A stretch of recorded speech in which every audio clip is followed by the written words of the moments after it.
Guess why?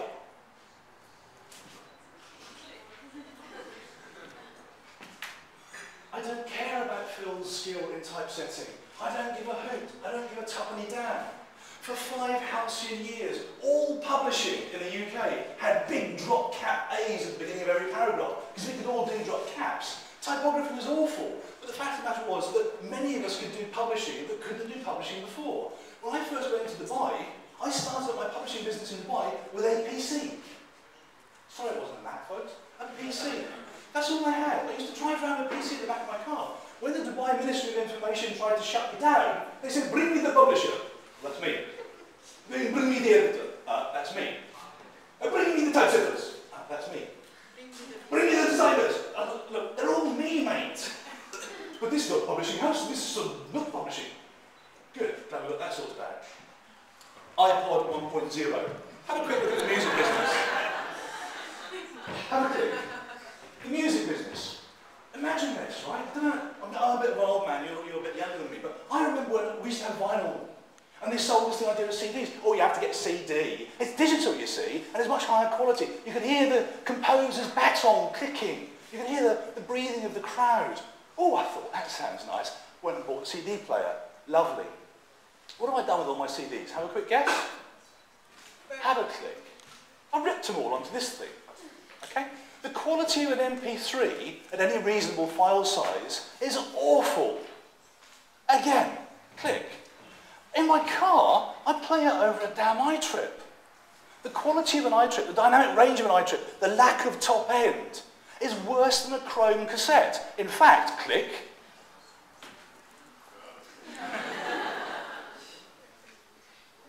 The next slide, you've guessed by now. I've stopped using CDs. Have a click. I use iTunes.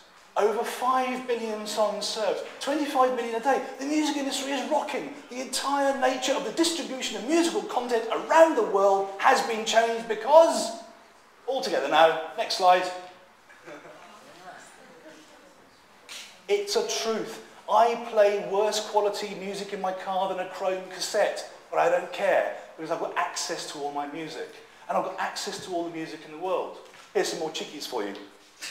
These chickies are playing with a thing called ENIAC, the first large-scale digital computer. Have a click. You put them together with this chickie here, and she's playing with this. Is quite charming, actually. Any idea what this is? Yeah? It's the world's first modem. Okay? We've kind of made the technology a bit smaller since then, but it's the same thing. And that led to the next thing I'm going to show you. Any idea what this is? It's the internet, folks. It's actually the first diagram of a working internet. Have a click. When you put that together with this idea, the idea that you can take content and digitize it. This is Hunter Thompson actually speaking on a record by Paul Oakenfold. And he's just been turned into digital signals. Have a click.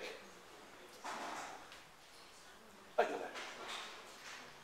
Here's a nice one. Sandy Carter of IBM told me this one, and I love this statistic. It almost seems unbelievable, but then think about it. You open a door, it's measured, it's digitized, it goes into the system, it's part of the intelligence of an intelligent operation. You take a screw out of stores, you take a car onto the road, an employee clocks in, an employee clocks out. The computer turns on, the computer turns off. A software failure occurs under Windows, and you've already got 700 of those events a day.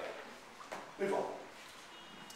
We become obsessed with digitalizing content. We digitize everything now. Have a move. Here's another one for you tonight. The way that we are changing, or the way that we are using that digital content is changing the way that we relate to content, to information. These days, I search. I'm a more empowered consumer than most people that I know.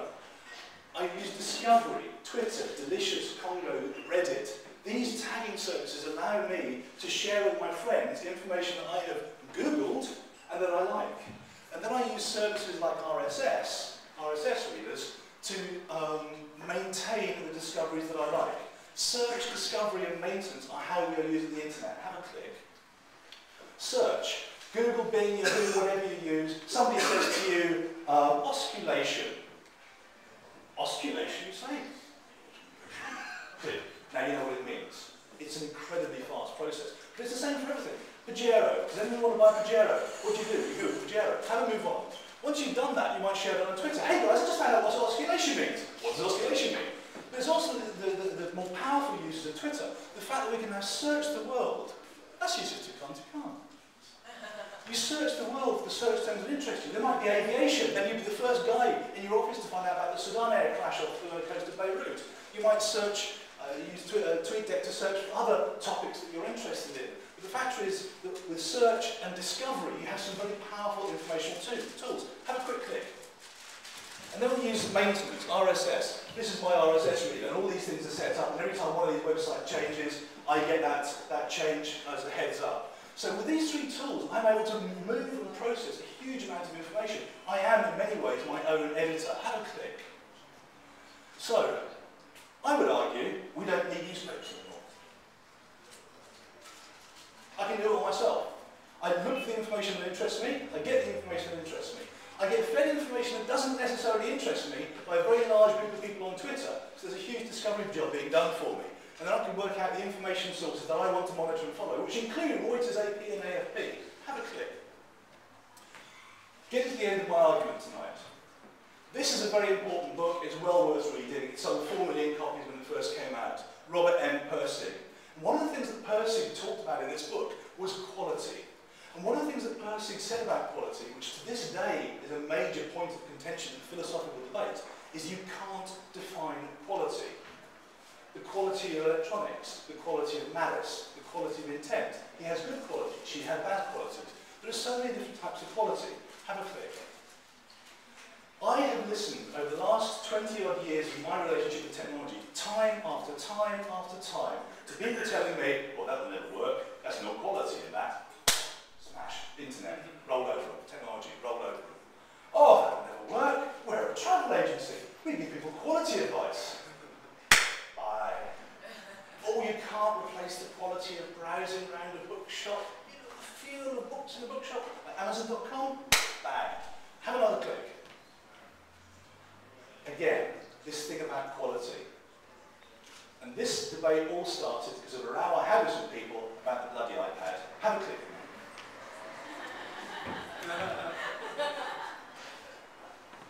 Access.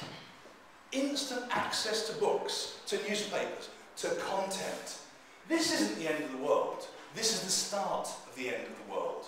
There'll be other readers. You see, the Kindle wasn't viable. This thing is viable. This screen is viable. And one of the great parts of the debate I've had with a lot of writer friends of mine, authors from around the world, yes, but you can't replace the quality of paper. We don't need the quality of paper. It's the content. It's about the content. And the access to content is what's going to drive adoption of this device. Because quality gives way to access when technology gets involved. That's me. Thank you very much.